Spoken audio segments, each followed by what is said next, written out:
દીવના વણાકબારા ખાતે આજે દમણ, દીવ, દાદરા નગર હવેલી અને લક્ષદ્વીપના પ્રશાસક પ્રફુલ્લ પટેલના હસ્તે નવનિર્મિત સરદાર વલ્લભભાઈ પટેલ ગ્રામ પંચાયતનું નવી બિલ્ડિંગનું ઉદ્ઘાટન થયું.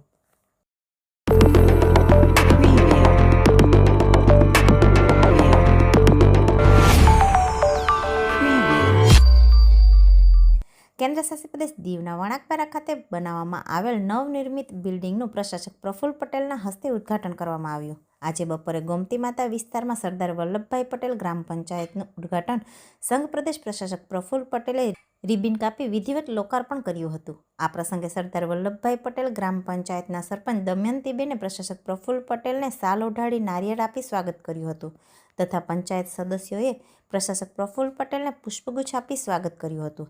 સરદાર વલ્લભભાઈ પટેલ ગ્રામ પંચાયતને આજથી સેવા માટે ખુલ્લું મૂકવામાં આવ્યું છે. આ નવી સરદાર વલ્લભભાઈ પટેલ ગ્રામ પંચાયતમાં લોકોની સહુલિયત માટે દરેક સુવિધાઓ ઉપલબ્ધ છે. નવી પંચાયતમાં લાઇબ્રેરી, એટીએમ, સરળ સેવા કેન્દ્ર જેવી તમામ સુવિધાઓ ઉપલબ્ધ છે. આ પ્રસંગે પ્રશાસક પ્રફુલ્લ પટેલે ઉપસ્થિત તમામ લોકોને સૂચનો કર્યા હતા. આ પ્રસંગે નવી સરદાર વલ્લભભાઈ પટેલ ગ્રામ પંચાયતના પ્રાંગણમાં પ્રશાસક પ્રફુલ્લ પટેલે વૃક્ષારોપણ કર્યું હતું. ઉદ્ઘાટન કાર્યક્રમ દરમિયાન દીવના ચૂંટાયેલા જનપ્રતિનિધિઓ, ઉચ્ચ અધિકારીઓ, ઓફિસરગણ, સરકારી કર્મચારીઓ, સમાજના આગેવાનો, રાજનેતાઓ, બીજેપીના હોદ્દેદારો, કાર્યકર્તાઓ વગેરે ઉપસ્થિત રહ્યા હતા.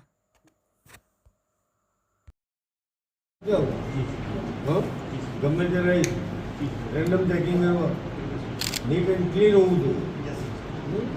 રેકોર્ડ બિલકુલ કોઈના પાના છૂટા પડી ગયા હોય તો બધું ના રાખતો.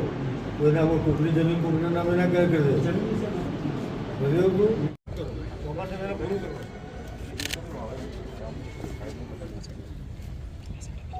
એટલી તાકાત તો છે ને.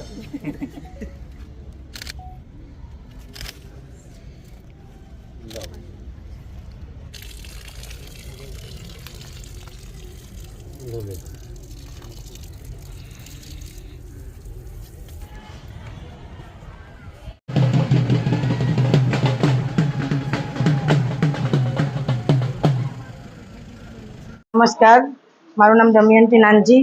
આજ રોજ સરદાર વલ્લભભાઈ પટેલ પંચાયતનું પ્રફુલ્લ પટેલ સાહેબના હસ્તકે ઉદ્ઘાટન કર્યું અને અમને નવી બિલ્ડિંગ આપવામાં આવી. તો અહીંયા લાઇબ્રેરીની સુવિધા છે, સરળ સેવા કેન્દ્રની સુવિધા છે, એટીએમની સુવિધા છે, બધી જાતની સુવિધાઓ પંચાયતમાં આવેલી છે. તો હું પ્રફુલ્લ પટેલ સાહેબનો આભાર માનું છું. ધન્યવાદ.